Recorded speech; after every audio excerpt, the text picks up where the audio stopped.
পশ্চিমবঙ্গের নদিয়া জেলার হৃদয়ে অবস্থিত একটি তীর্থ নবদ্বীপ ধাম। নমস্কার বন্ধুরা, আজ আমি নবদ্বীপ ধাম ও মহাপ্রভুর হরিনাম সংকীর্তন সম্বন্ধে কিছু কথা জানাবো।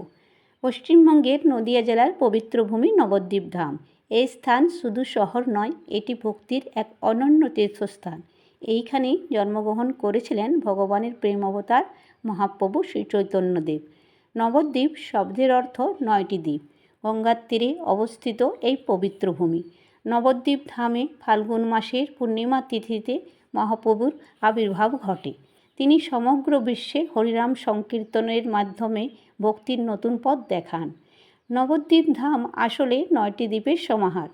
এই 9টি দ্বীপ হল অন্তর্দ্বীপ, সীমান্তদ্বীপ, গদ্রুম দ্বীপ, মধ্যদ্বীপ, কোলাদ্বীপ, ঋতুদ্বীপ, জাহ্নদ্বীপ, মদাদ্রম দ্বীপ ও রুদ্রদ্বীপ।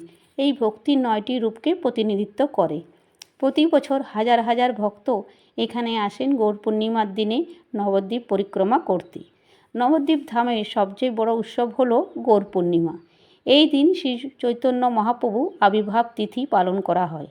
খুব ধুমধাম, রঙিন শোভাযাত্রা, কীর্তন ও প্রসাদের মাধ্যমে পুরো ধাম ভরে ওঠে আনন্দে। এখানকার অন্যতম আকর্ষণ হল মায়াপুরের ইস্কন মন্দির। বিশ্বজুড়ে বিখ্যাত এই মন্দিরের বিশাল গম্বুজ ও অপূর্ব স্থাপত্যের জন্য বিখ্যাত। প্রতিদিন এখানে অনুষ্ঠিত হয় হরিনাম সংকীর্তন, যা ভক্তদের মনকে ভরিয়ে তোলে শান্তি ও আনন্দে। নবদ্বীপের পথে পথে তিনি ভক্তদের নিয়ে কীর্তন করতেন, যা আজও এই ধামে প্রতিধ্বনিত হয়।